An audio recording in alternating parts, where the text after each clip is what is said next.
Welcome to the All of You podcast, where we believe healthy relationships are created by growing individually and pursuing a healthy relationship with yourself.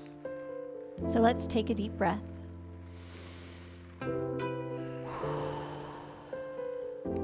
Settle in and grow together. I got coffee with a friend this morning, and you know when someone says a term and you hear it and you're like, I can never unhear that, and I'm always going to want to use that moving forward? She calls God Sky Daddy. I love that. I loved it Yeah. so much that I might not say God again. It might just be Sky Daddy from here on out. Which is oddly similar to Slay Daddy, which is what Olive says whenever you do something like cool. Yeah. When she's proud of me, she says, Slay Daddy. Slay Daddy. Yeah. Yeah, no comment. The terms kids are using these days. And apparently the one I'm going to start using. Yeah. A little weird. Yeah. But I like it. I've been working through some tough emotions lately. Oh, fees. What are you working through? Just, I don't know, like the last little bit, like week or so, I've just been feeling extra heavy. Interesting, because I was kind of in my heavy week last week where I was feeling everything. Yeah. All up in my feels. And the energy has shifted a little bit in our house. Now you're in your feeling era, as the kids say. Yeah. I've been more, I guess, in my feminine energy the last couple days and like feeling a lot of emotions, and I'm doing fine. Like normally I think like when I was younger and these seasons would hit, I'd actually think I would call them depression. I'd call it depression because feeling this many heavy emotions can feel overwhelming. You want to label it, you want to know what's wrong with you. And this time I'm trusting the process. I'm trusting that I'm just in a, I don't know, feeling mode right now. And I definitely don't like it. I don't enjoy being in my feminine energy as much. I enjoy the masculine energy. I like to get things done. I'm very much like a happier person, I think, when I'm working hard and like sticking to a rhythm, sticking to a structure. But lately I try to stick to my regimen, and I still do it, but it's just been more difficult. It's like my body's like fighting it, Yeah, where do you think it's coming from? Just some processing of emotions that I probably wasn't previously processing. Got a little stuck. Yeah, like just wasn't really giving myself the space to feel for a little bit. Got really stuck on goals and stuck on like moving us through to the next kind of goal, next phase, next thing, And I don't know, I've taken moments to feel it, but now this is the first time in a while that it's felt like 2 or 3 days where I'm feeling, usually it's like a morning and then by the afternoon I'm fine, Yeah, I think the last time I saw you like this was after your company went bankrupt and before we started renovating for the wedding. It was like in that season. Yeah. Where you were like kind of lost in the sauce for a little bit. Yeah, but actually I'll say like that was like a trampoline moment for me. When I do typically sink into these feelings and emotions and really rely on Sky Daddy. When I rely on God heavily, then maybe he'll reveal to me like what's next, I don't know what he's trying to reveal to me right now, but it feels like something's in my body there's just a heaviness that's laying over me right now. Yeah, and I think I want to actually back up for a minute. Side note, had no idea this is the route this episode was going to take. We were planning on talking about authenticity, which I think we'll get to, but I want to stay in this for a second in this little container, because those of you listening, I don't think we let people in. We weren't podcasting at the time when you, well, no, we were podcasting. We were podcasting. But I don't think we were at a point where we were open enough to talk about when essentially, I don't know, laid off, your company went bankrupt and you weren't working, I wasn't working, and we were like, what are we doing? You had I don't want to say a moment, but you were in meditation speaking with God and felt that he revealed a plan to you. And it wasn't a full plan, but it was like the next step we needed to take. And that next step at the time was to turn our house into our wedding venue, like redo our yard and actually get our house in order, because the house was not in order. We had one bathroom between the four of us. The girls were sharing a room. We had another room, but it wasn't quite ready to be lived in yet. And we were kind of cramped. Like, it just wasn't, things weren't flowing in our house. And so it was this plan of like, okay, we're going to actually not go back to work. We're going to use this time to like really get our lives in order and get married. And we accomplished that plan. And we felt we stayed aligned through all of that. And we've been trusting, and this actually sounds wild to say out loud, but we've been trusting that God's going to reveal each next step that we take. Yeah, like it's like God doesn't reveal step 5. He reveals step 1, and then you take it, and then he might give you 2 when you're ready. Yeah, which in all honesty, I was very resistant of in the beginning, because I'm like, well, if you can't tell me the end of the plan, I'm not coming. Exactly. And that was, I fought God on that for quite a bit. Yeah, and I don't blame you. It's insane. It's so difficult to trust God's plan and timing because I don't hear it audibly. I don't hear God speak out of the clouds. He has yet to reveal himself. I was staring up. I was doing yoga on the deck yesterday, and I was in Shavasana, which is like laying on my back. I was in a funk, right? And I was trying to let all these feelings pass through me, and I was staring up at the clouds, and I was praying like, God, please write something in the clouds. Like I was watching these clouds move in the wind, and I was like, maybe God will appear and share something, and he didn't. And I get frustrated in those moments sometimes. Like I get frustrated with God, but I also have gotten to a point where I've been through so much that I do know he reveals himself. And he has, like, so a year ago, we started this podcast. Basically a year ago now is when we were recording like episode 2, 3, 4 maybe. We hadn't even launched yet. I think we launched in February or March. And then my job ended in April. And in May, late May, early June, I think, probably like late May is when God kind of revealed to me like the plan of we need to go. I feel like it was June though when we really like settled in on this is what we're doing.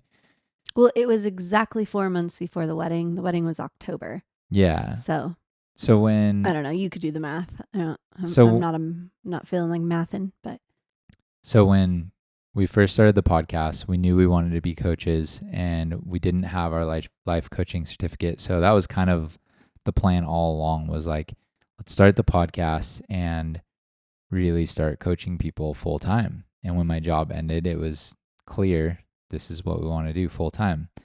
And we had this whole, vision of God calling us to coach other couples and work with couples and really help other people in their relationship dynamics, help people where we were 3 years ago. And that's kind of what I believe our mission always should be. Like, whatever we're going through right now is what we're called to help people through in a few years when we've overcome that and learn, so we can keep passing down the knowledge. And so we've just been trusting God through this process. We got our coaching certificates and we've been working with clients, but it's been a crazy ride of faith. And right now I feel like God's trying to tell me something new, and I just don't know what that is yet. But I just wanted to be open about where I'm at right now, because it just felt, I honestly don't know how to not be. It's like I'm feeling it so heavy that it's really hard to just, well, I want to say this. I think when we went through this last time where we were in a place that was kind of scary and unknown, and we weren't sure where God was taking us, and we had just launched a podcast, and we were trusting God to provide step 2. It was like step 1, launch the podcast. Step 2, I didn't know what to do. I hired a coach, and I worked with a coach through a lot of fears about posting online and stuff like that.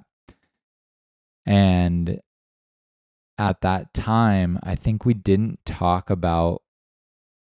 struggled to talk about where I was at, really, because I had this I had a hang up around, if I'm trying to help other people in their relationship and coach others, I shouldn't come across like I'm not okay, Mm-hmm. I shouldn't come across that like I have difficult things that I'm still working through in my life. And I think that I've come to a point to realize that we're always going to be working through difficult things. Like, we're not ever going to be, and that honestly, that is the hardest thing about becoming a coach.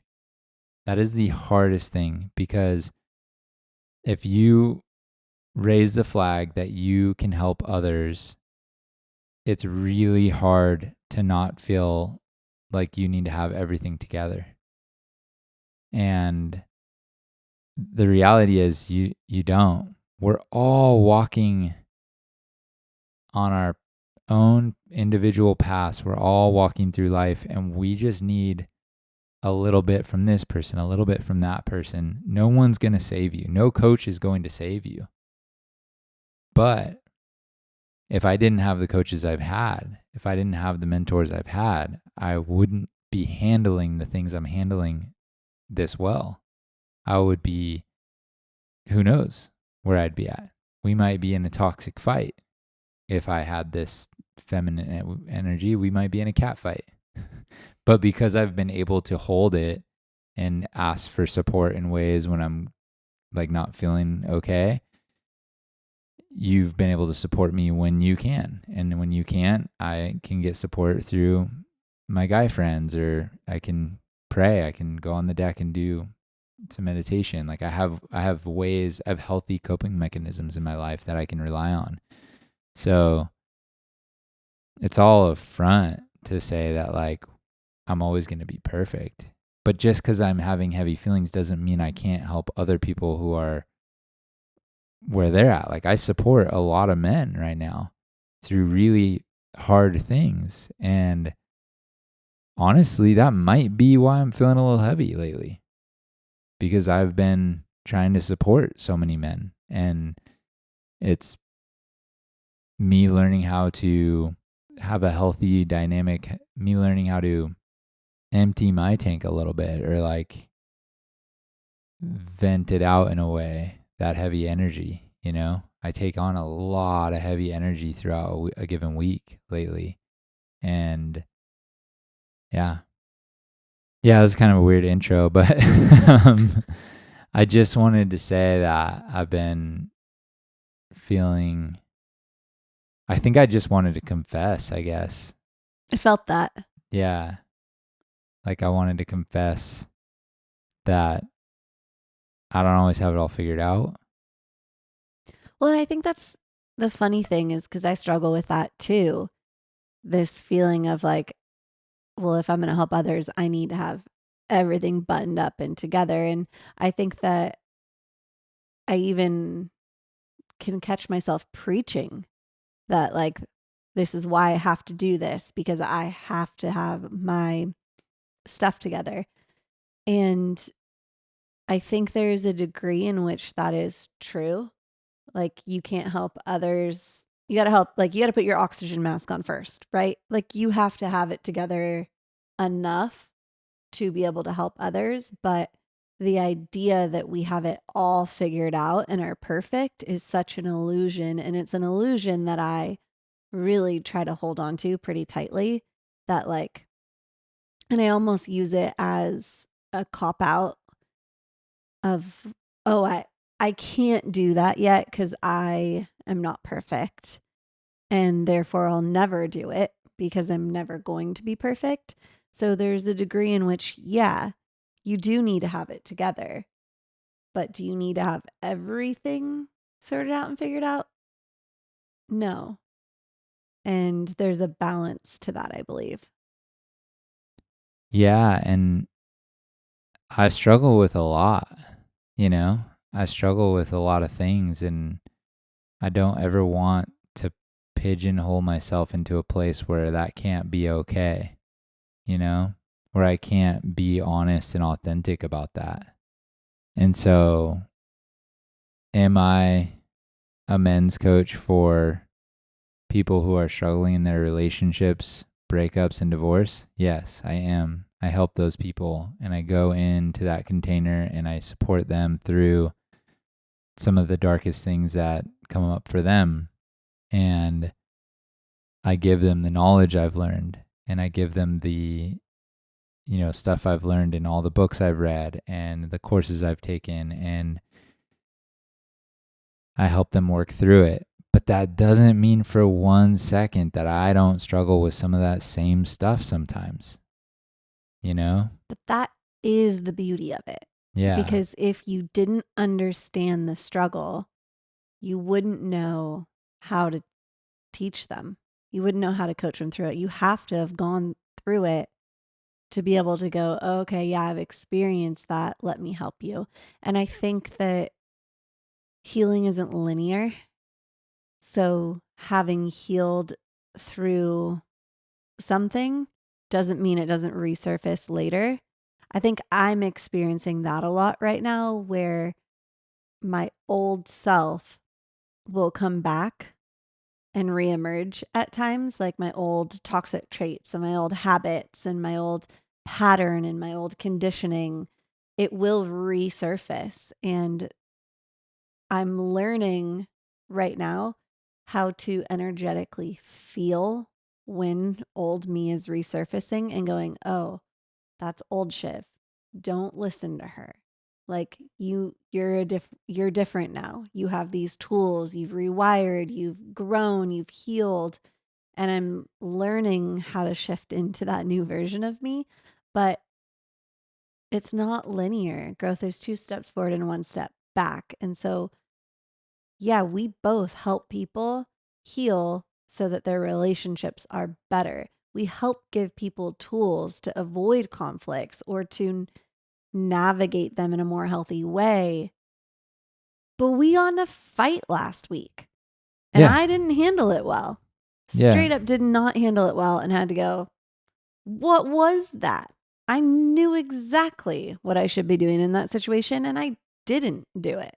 Yeah. And then it's very easy in those moments when to go into my shame and like go into this like, well, I should being the key word there. Whenever you should yourself, like raise the flag, right? I should myself to death where I'm like, I should have done this and I should have done that. And I'm not where I'm at. And it's easy to just kind of spiral into that shame and that toxicity. And it's just not helpful. And that is where I think our last episode on like compassion comes in, where it's like you have to give yourself compassion. We're not ever going to be perfect. We're always going to continue making mistakes, owning it, taking responsibility and accountability, and moving forward.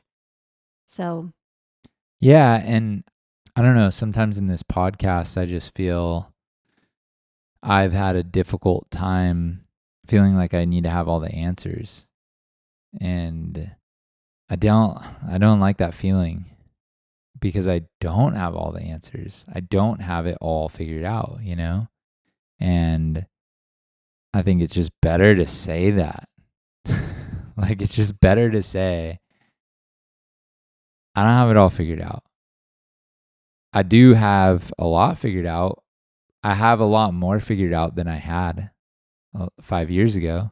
yeah, I guess I want to dig into a little bit where is this voice coming from that says you have to have it all figured out?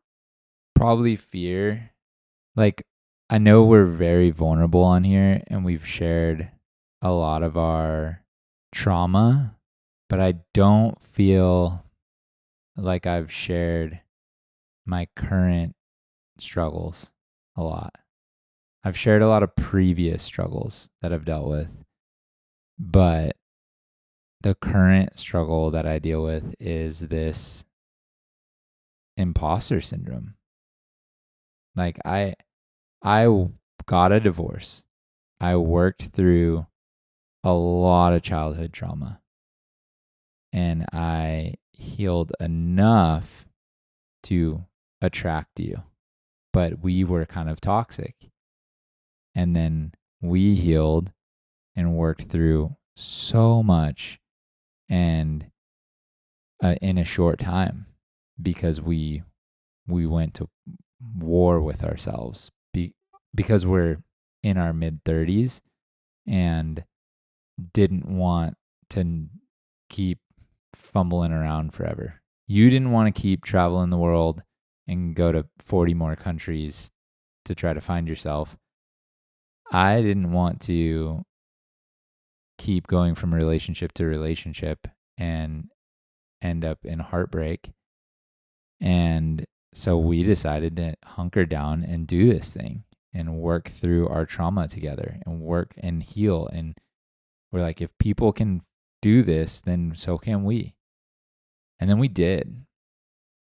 And we had some success in our relationship. And with the girl, I mean, gosh, we had so much success with the girls were what showed us the fruit, I would say. Like watching them kind of change and heal and show up so much more confident and better once our relationship felt good and we were giving them that example, that it really felt like we were providing a safety for them. You know, when they would go to their moms, they weren't worried about me. Like it was just nice to, the fruit was there, right? So then we were like, we got to share this stuff, these tools that we've learned, this stuff that we've learned, we got to share this with the world. And then it was another year before we even started this podcast. And then we started. And then at that point, we were like, we feel called to help people. And then we started helping people. And as I started helping people, I dealt with a lot of imposter syndrome. I've dealt with a lot of imposter syndrome doing this podcast. And a lot of imposter syndrome around posting online. Like posting online has been the scariest thing in the world for me. So talk about authenticity. That's my authentic truth. Like I can't really talk about authenticity without saying I've been struggling for a while. And I didn't want to say it on the podcast because it was like, how do you have a podcast and also say you're struggling to have a podcast? You know? And how do you post online and also say it's like gut-wrenching to post online, but yet you're doing it every day? It's like, I'm doing it every day because I feel like God put this on my heart. Like we've gone to bed at some nights and been like, what are we doing? Like, we put out a video on YouTube that says how we fixed our sex life. Yeah, we actually were in bed last night, said that to each other, and just went, like, what in the world happened? I mean, even still, and sometimes even like my aunt has said to me before, like, I'm really proud of you guys. And I think she said to me on New Year's, she's like, Dave, I'm really proud of you, but Siobhan, I'm really proud of you, because I don't think anyone in my life thought I would ever get on a microphone and start sharing vulnerably. And this has been, it's the hardest thing I've ever done. And posting on social media, which like you kind of have to do to advertise. Like it's just part of the gig. It's really hard to have a podcast if you never advertise it on social media. Yeah, it just doesn't, it doesn't grow. Yeah. You're just having a conversation with your spouse with a microphone. It's recorded in case your children ever want to listen to it. Which they probably don't. Bless the girls for the day they start listening. But no, I don't know if anyone wants to listen to a podcast of their parents talk.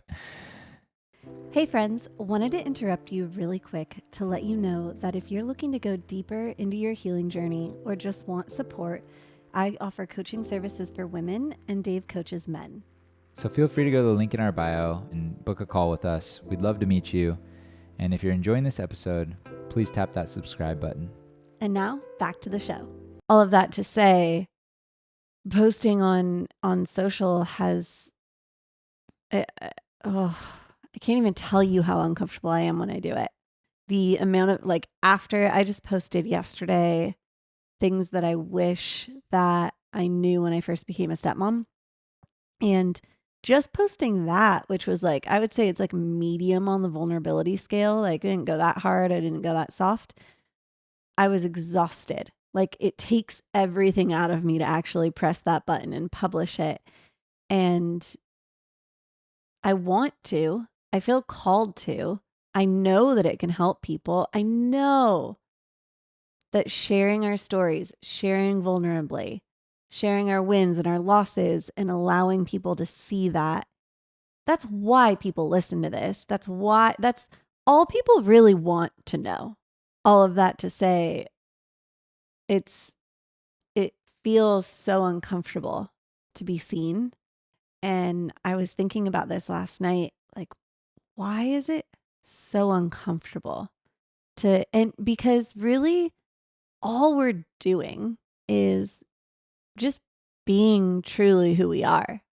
We're just speaking from the heart, our authentic selves, and allowing people to see that. And that's what's so uncomfortable. And why social media is the biggest mirror for why it's uncomfortable is when we're in public and I am literally the number one offender of this. This is what I do when I'm in, and I hate this that I'm even admitting it, but it's just true. I have different groups of friends that believe things that are very different than what I believe and believe them very passionately. And if someone is passionately talking about something and I don't agree with it, I just don't say anything.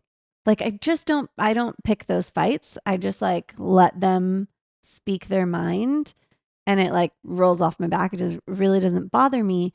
But in not sharing my views and my side, it doesn't allow people to actually see what I do believe. And it doesn't allow them to see that I believe differently. And even. But are you afraid that they can't handle your truth?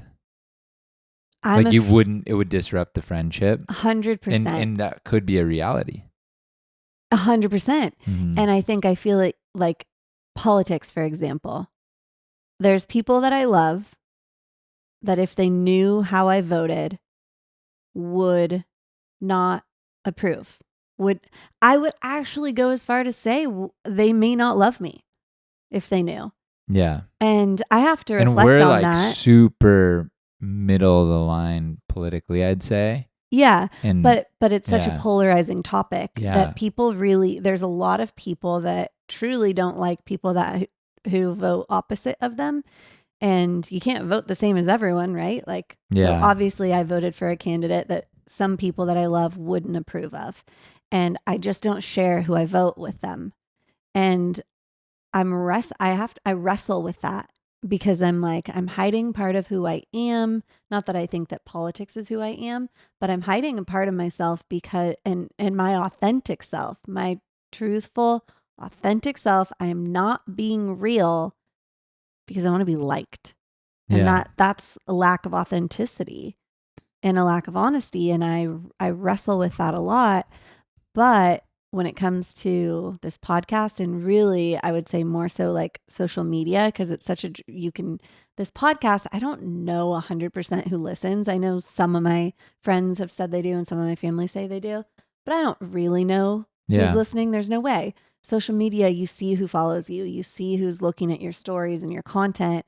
And and so in order to authentically speak your truth, for me, to authentically speak my truth, people aren't going to like me. Yeah. Some people are going That's to be just the offended. fact. Some people are going to be offended by what you say. Some people will be offended by what I say, especially when I post anything stepmom related. It's such a loaded topic that people have very strong feelings about, that it's like, oh, what are they going to say? And that's really, a lot of it is the people pleaser in me, that like, I just want everyone to like me. And that's because it feels Doing this comfortable. podcast has killed our ability to be people pleasers. Like it's just, and that's just been shattering. It's been ego shattering, like kind of, posting. I knew I wanted to coaching people is authentic for me. Like I like showing up on a coaching call, holding space for men and helping them through a lot of the things that I worked through.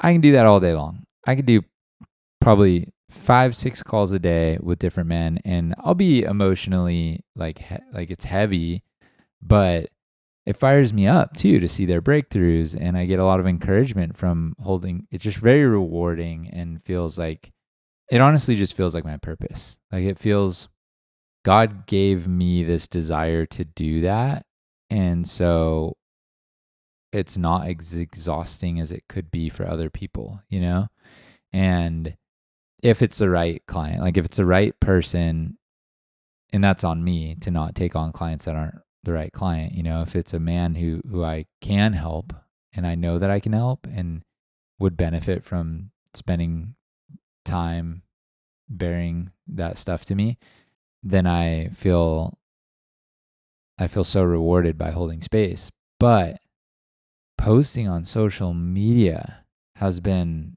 like just treacherous. It's been gut wrenching to my ego. We were talking last night. I didn't even post on social media before I met you. Like I'd post like once every 6 months a picture of my daughters for their birthdays or me on a snowboard trip. That was like the two things that I was comfortable sharing on social media. If it didn't have snow or my kids, I wasn't going on there. And like I was literally, the thought of just posting a photo of myself, only me, like a picture of just me on my own social media, Instagram, I wouldn't do it. Like it just didn't feel right. I didn't like that boasting about myself, or that the ego, my own ego was kind of fighting my even ability to do that, and I was just concerned. What if nobody liked it? What if I didn't look as cool as I thought I did? Or what? Like, it's just a mirror, right? So it was reflecting back to me. And now to have like a podcast with a bunch of clips of me, some of them are talking about my own childhood trauma. Like, what? Well, I would say too, even talking about your divorce, which is such a scarlet letter in society. Yeah. Like, yeah, it's been insane. And co-parenting and sharing photos of our wedding, which was like a really personal day for me, and in a lot of ways, a day that brought up a lot of difficult feelings for me too. So to talk about authenticity, I felt there's no way I could get through a conversation on authenticity without kind of confessing without being authentic with our audience. How difficult this path has been for us. I don't know how it looks from the other side. If anyone watches us and listens to us and is like, oh, they seem to love podcasting. They're flowing.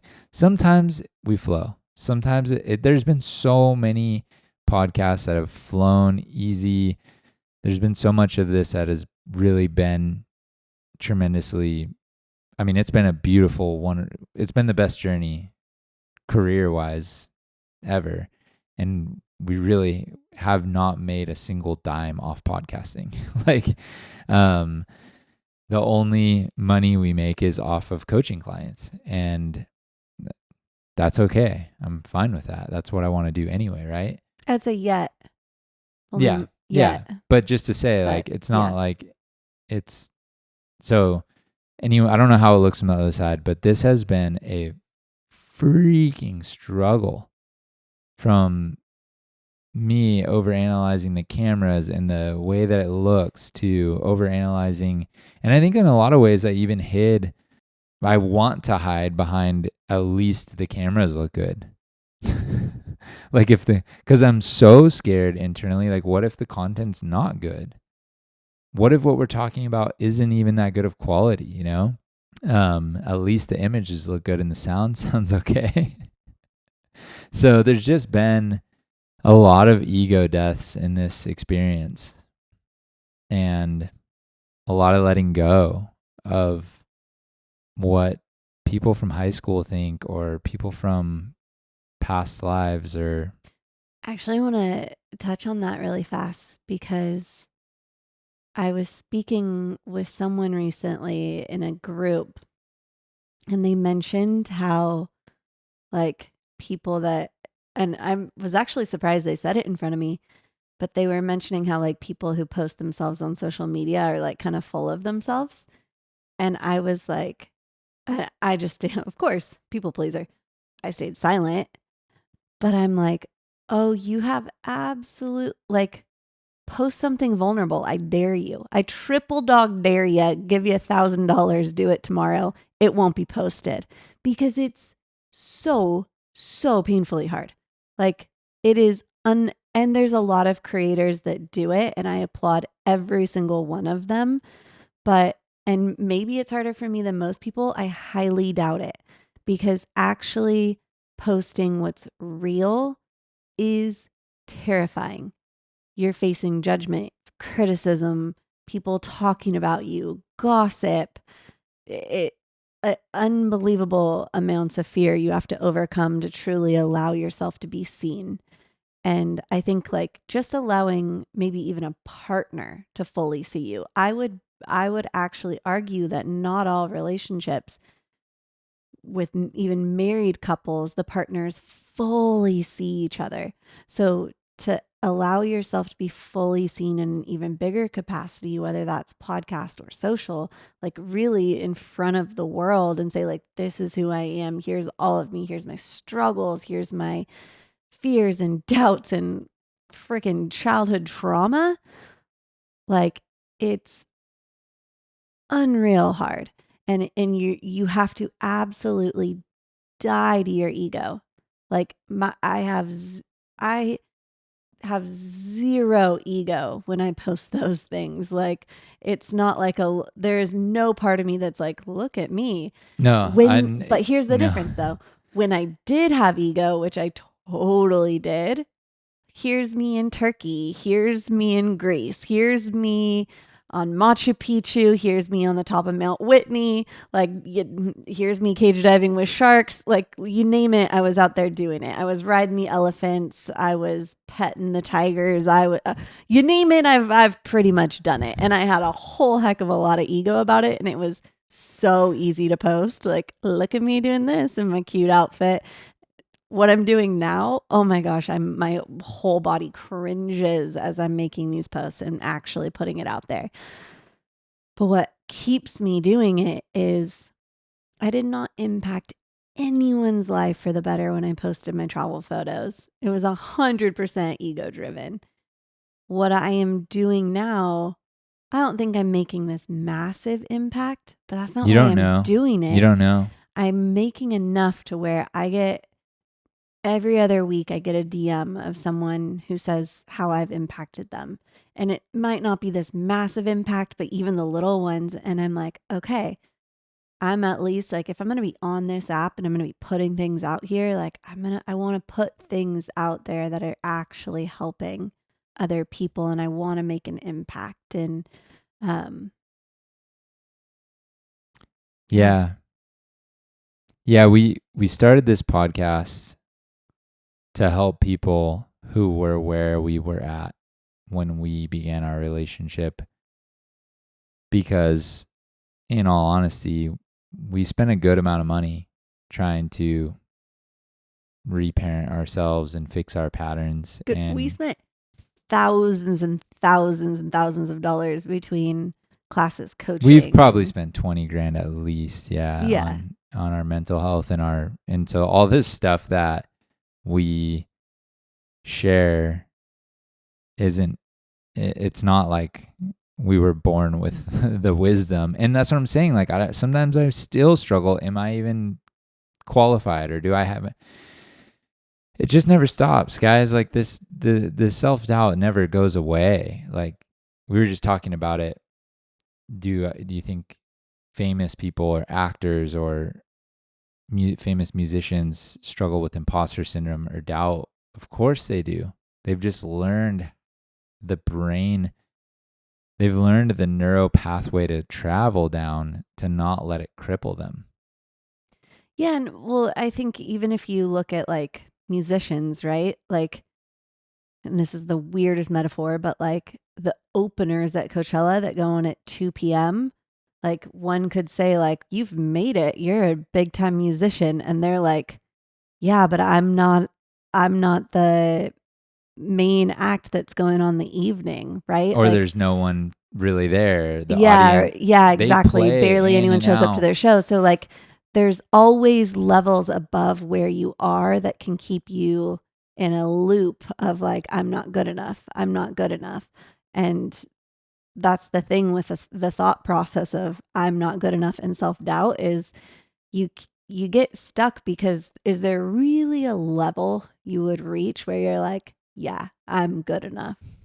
No, there isn't. At least for me, that's my journey in my doubt and my like negative self-talk is it really like, and I think the easiest way I saw this in my life is I remember being in sales. I was 168% to plan and felt like I wasn't good at sales. And I was like, I'm not doing enough. I'm not doing enough. And that I remember having this moment where it clicked, and it was like, do you need to be 200% over your plan to deem yourself a good salesperson? Like, there was never a bar I would hit that felt enough. Yeah, there isn't. And there's no amount of money in the world. There's no amount of success you can have. There's no amount of fame. There's no amount of follower count. There's no amount of books you can read. No amount of degrees you can get where you're ever going to feel enough until you decide to feel enough. Until you decide to really go deep in and muster up that self-confidence, that belief in yourself, and give yourself permission to fail. We've said that 1,000 times. In order to do this podcast, we have to give ourselves permission to get it wrong. Like, we have to give ourselves permission to get canceled if we say the wrong thing, and realize that we were just learning. Now, do I have enough trust in myself that won't happen? Yeah, I don't think that will happen, because I'm trying to lead with love. We pray before every episode. We really try to be heart-centered and heart-led on this podcast. This episode, is a good case of that, where we went in with the topic of authenticity, and I somehow have turned it into something deeper. Go figure, deep diving Dave. But it is. I want to show up. So like maybe this is about authenticity, but let me go first, you know? Let me try to show up first authentic. I'm struggling. I'm struggling with big feelings. I'm struggling with my emotions around this podcast, and even I wouldn't say I'm struggling with coaching. I'm enjoying coaching, but I'm struggling with imposter syndrome at times, and I'm struggling with posting online. Specifically, posting online is triggering me nonstop. But here's the thing.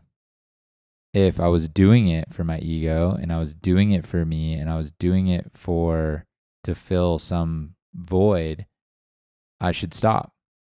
The right move would be to stop because it wouldn't be worth it. But I feel like I'm doing it to reach some people out there and to help social media be a better place where we can talk about divorce, where we can talk about co-parenting, where we can talk about step parenting and merging families, where we can talk about life and depression and anxiety. And I want to be a part of the movement to talk about real things on social media, not just curated content that is about traveling or snowboarding. Why do you think it's important that people do show up authentically? I don't think you have to, and I would never shame someone for wanting their privacy. I think privacy is great if you feel you need that. Like if you're healing and there's no way I should have been showing up authentically online 4 or 5 years ago. If I was posting online authentically in the middle of my divorce, somebody would have called the suicide hotline.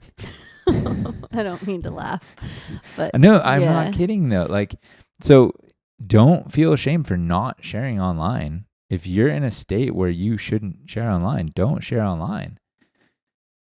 But when you're ready, if you do, it could help people. I would also say I think there's like a difference of showing up authentically even when you're not in the best place and dumping that on others. Yeah. And I think that can be said for both online and in person. I think it's okay to even online say like, hey, I'm going through a lot right now and I'm not really at my best, versus like dumping everything you're going through online can sometimes be like a little like, oh, I don't know how that came across, right? And I think that can happen in person too, where like when you see someone and they just are like, and this happened and this happened and this happened, and like they just dump it all onto you, and you're like, oh wow, energetically that's a lot. I think there's like a muscle to flex and build of knowing what is too much and too little. Like you can be authentic without putting it on to someone else and kind of making them carry it, if that makes sense. And I think there's an art to it, but there is a way to be honest about where you're at without making someone else uncomfortable and feel like they have to carry it.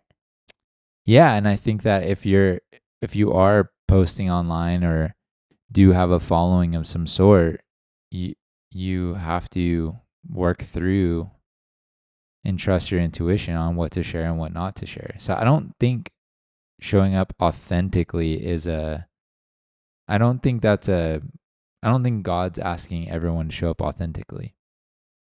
And I don't think privacy is bad. I think if you feel like your story could help others and your intuition's calling you to share, then you might want to listen. Yeah, and I'm gonna pivot this in an interesting direction where I think where I'm passionate about showing up authentically is this, because I felt like in my work life I had to wear a mask for so long.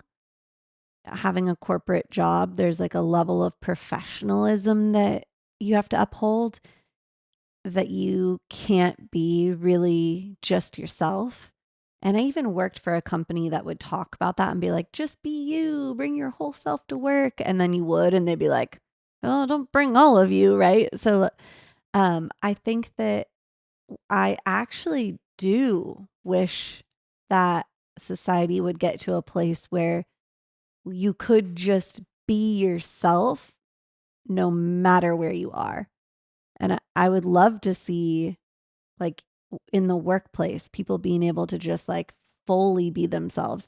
And I don't mean that in like a let me bring in all of my baggage and like offload it while I'm at work, but be able to be honest and transparent no matter where they're at. I've found a lot of freedom in being able to be really honest about my life.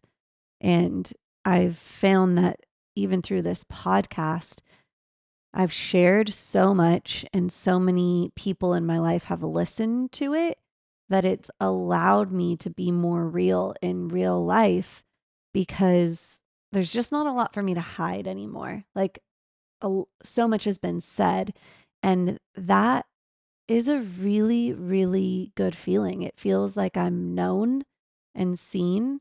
And I still have some fear and reservation around it. Like I said, like, I don't totally want everyone to know everything I believe, because I do fear their judgment and that they won't love me. And I'm still working through that. But I want to get to a place where I can just transparently say, like, here's what I voted for. Here's what I believe about this and that. And feel just completely like, yeah, this is me. Take it or leave it. I'm closer than I've ever been to that in my life, but I'm not there. And I think that there's a sense of freedom that really comes from being able to just authentically be you and not have to wear a mask 99% of the time. And I look back on my masked days, and that I refer to that Your as like masked really days. my masked days. That's like my corporate career, Yeah. like buttoned up Shiv, ready to sell and present. That I'm like, I love her for who she was and that version of myself. But I think if I were to go back to corporate Shiv, I would integrate a lot more of this Shiv, and I wouldn't leave so much of her at home. I'd bring a lot more of her to it. And I want less people wearing masks. I think that's the call. I have a hot take on that, though. I think it's a privilege. I think it's a privilege to be able to be authentic in your life. And Massive privilege. yeah, because when you are scared financially, you're freaked. I mean, because finances are tied to food and shelter and your ability to take care of your kids and healthcare and all these things. So if you are scarcity mindset in your work and you don't believe in yourself enough to, if you're insecure, and I mean, what I mean by insecure is unsafe. You feel unsafe in your life. It's going to be hard to be authentic. And I think that's something that I've struggled with in this podcast is I've felt a little unsafe and insecure about, because we make our money now based off of clients wanting to hire us for coaching. And so that makes me feel like I need to have everything together like a buttoned up coach. And I just am not going to play this game of inauthenticity. Like, I'm not playing it. I'm going to refuse to play the game of inauthenticity. I don't care if I don't get any clients. I'd rather just tell everyone I don't have it all figured out. But if you want to know how to work through a divorce or fix your relationship patterns, I can help you. Possibly. Let's have a discovery call and I'll meet with you and I'll see where you're at. But like, I'm not going to play this game. I just can't. I can't play this game. I just won't do it. And if God wants me to raise my knowledge, then I'll raise my knowledge. But I read a lot and I've studied a lot, and I don't think God's calling me to that. I think that God is calling me to be more authentic and not fear whether people hire me as a coach or not, you know? And if I have to go get some other job to supplement our income, then I will. But I'd rather be authentic and do that. And I love coaching people. I want to do it, but I don't want to do it so bad that I have to like start portraying myself as this superior masculine guy. Cause it just smells inauthentic to me, you know? I'm kind of laughing because you, the entire time I've known you, if anything smells slightly inauthentic, you can't stand it. I hate it. Is it a trigger for you? It's not a trigger, but it's not where I want to go. So I look at everything as like attraction or unattraction. Is that the right word? Like magnets. Mm-hmm. Like everything's kind of magnetizing me. And I've always been this way, like where it's like more authentic feels more magnetizing to me. And I'm not saying it's not authentic for some people to portray themselves as a life coach. Like they've done the work, right? But my favorite coaches are people who confess their struggle and show their struggle and show their pain and don't act like they don't struggle anymore. Because if you act like you don't struggle anymore, that just, I'm not buying it. Like, I'm just not buying it, you know? And I think the game a lot of people play is let me act like I'm not struggling so that I can attract more clients. And I can't play that game. Well, I think anything that feels like you're playing a game is not authentic. And most people, I think authenticity allows you to vibrate at a frequency that people are naturally attracted to because it feels real. And it's hard to connect to things that are fake. Mm-hmm. It just feels fake. But you know what's really, really weird to say is to say you're a struggling life coach.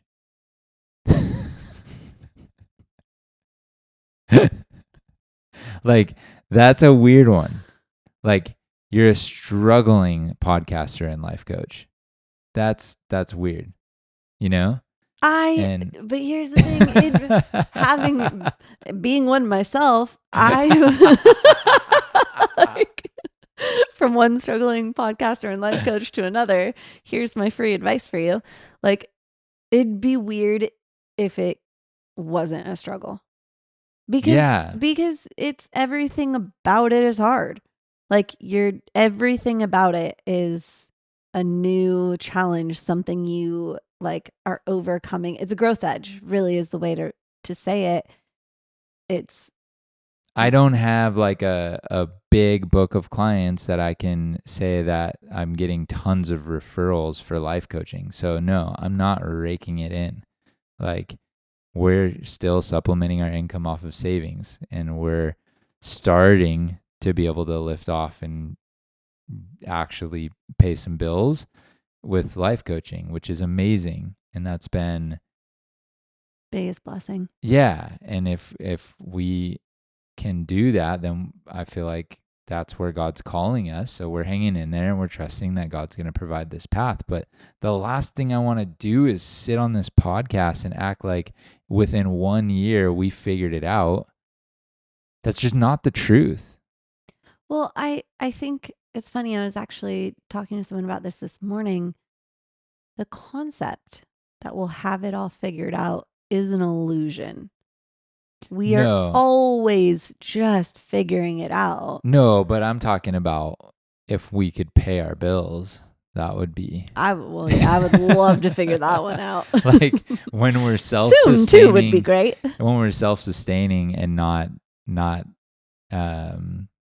having to rely on just pulling from savings and selling things and hustling, right?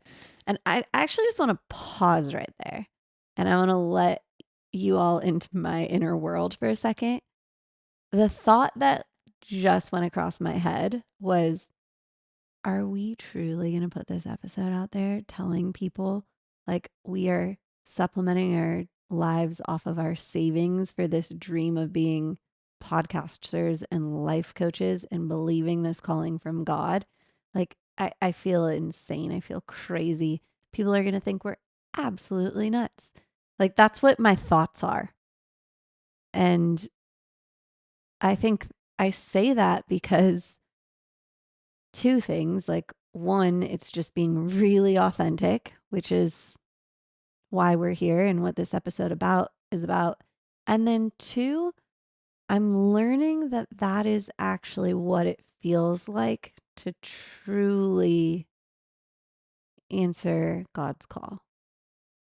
And I don't like it at all. I'm very uncomfortable with it, but I avoided answering God's call for like a solid over 10 years, where I could feel him telling me, You're meant for more. you're meant for more, and you're not living your purpose, and you're not listening to me. And him going, I could really use you. And I did not want to be used. Like, Same. like I really, really don't want to be used.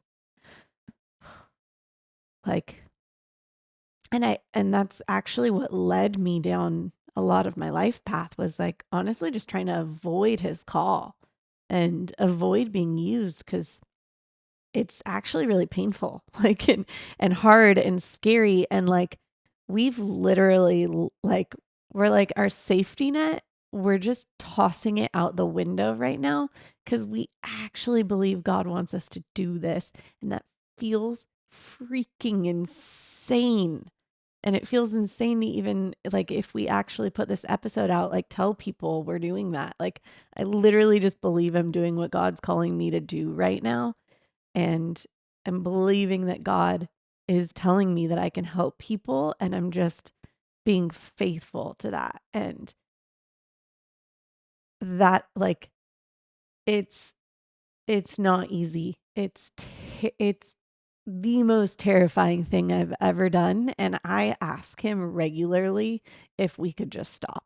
Like, God, just tell me we've done enough, and like, we can go back to land and I can just go get another sales job now, please, because this is really painful and scary and overwhelming and nuts. So like, God, just tell me when I've done enough, cuz like I'm really done. Like, I fight with him sometimes and I'm like, I'm really done with you using me. Like, and the thing that sucks is that I know he can use me more. Yeah. And I don't want to keep running like I did the last 10 years, but that's where I'm at, is like, I'm kind of like, really, God? Like, more? Yeah. Like, and I'm going to listen and I'm going to do it and I'm going to obey, because when I wasn't, my life wasn't going, like, my life has gone exponentially better and more fruitful going in this direction. But it's, Well, and you just feel authentic, right? yeah, like, it's better in so many ways. Like, I can't even tell you, but it's harder. It's a harder life. Yeah. Being authentic to your intuition, listening to that still small voice, and actually being obedient in that call is like, it's so challenging. And yeah, I've been scared this week. I've had a reckless amount of confidence throughout this season, because I think I knew that if I didn't, you would absolutely crumble. But no, I shouldn't even say that. Like, I really, really trusted God. I know what it's like to trust God. I trusted God early on in my life, and then I know what it's like to not trust him. And I just am at the point where I'm full send again. If I feel him knocking on my heart to do something or move in a certain direction, I'll sell this house tomorrow if I felt like he was telling me to, and that's not to say that I don't check it, that I'm just moving like based on how I feel, like, oh, I feel God's telling me to do this. There's an alignment that happens from my heart and my mind, and it's like, also he tends to give me the desires of my heart, but I have to see the plan and see his like kind of long game. If I follow this plan, it just feels like I'm moving in love and I'm moving in. So I wouldn't sell this house lightly, but if I saw the plan where God was like, yeah, we're going to do this, we're going to make this move and that move, and I felt like it aligned, there's no way I couldn't listen now, because I just am reminded that I'm very lucky to be alive, and this life was given to me not by me. I didn't birth myself. I didn't choose to be born. I don't know what I did to be here, but I've made a lot of mistakes in my life, like an insane amount of mistakes, and not been very great for a lot of my life. Like, I would say I had a short window of time where I was trusting God in my teen years, and I felt like I maybe impacted some people in a positive way. But 10 years prior to that, and then 10 years after that, I was pretty miserable and not super helpful to a lot of people. Maybe I helped some friends move or lay wood floors or do some manual labor, but spiritually bankrupt, like just bankrupt. And honestly, probably throwing rocks at other people's glass houses to try to crash their spiritual world too, I was very reckless in the way that I would talk to people with faith, because I was angry and resentful at God.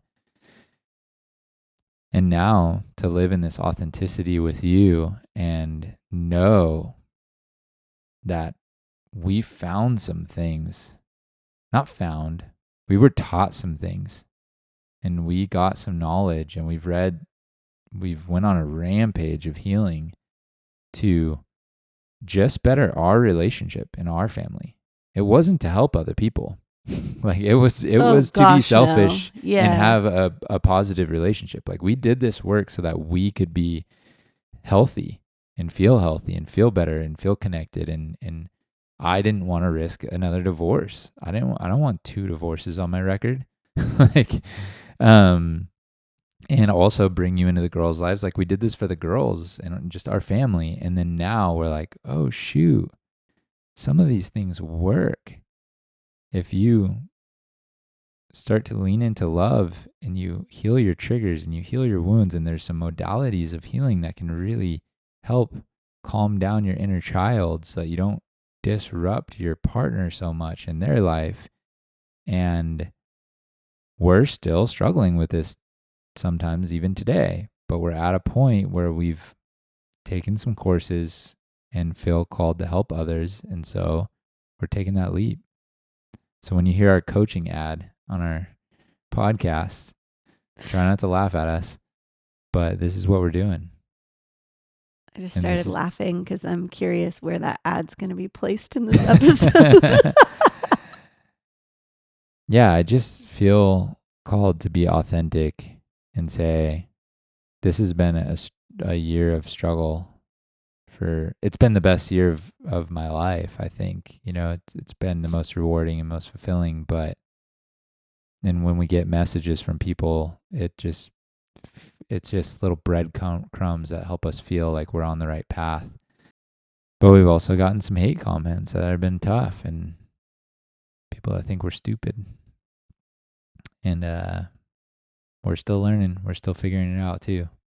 And that's the truth. That's our authentic selves. Is we're helping people who were at where we were at a few years ago, and there's still people helping us that are a couple years ahead of us, and it'll always probably be that way.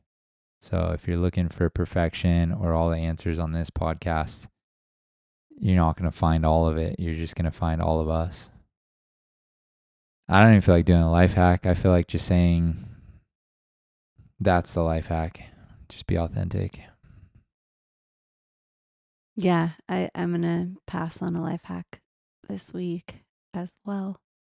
And I guess actually, no. I'm going to say this, like, the hack also is in the moments where you are inauthentic and you feel icky about it, give yourself some compassion. It's really hard to be authentic. There's wounds that pop up from childhood for some of us.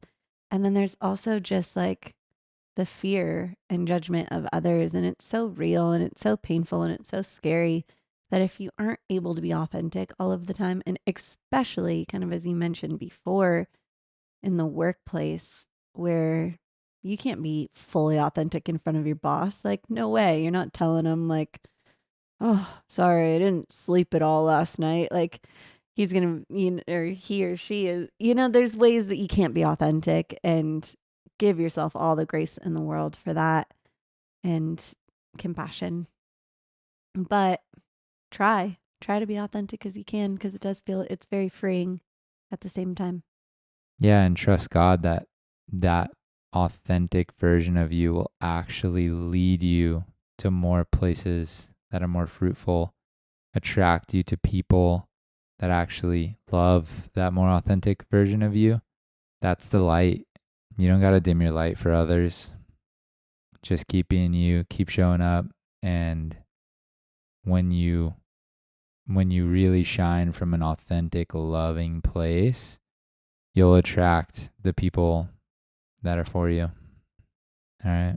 Well, just a little reminder, if you enjoyed this episode, we would love it if you click the subscribe button or leave us a review. Helps a lot. Thanks. All right. Love you again. Bye. Love you. Bye.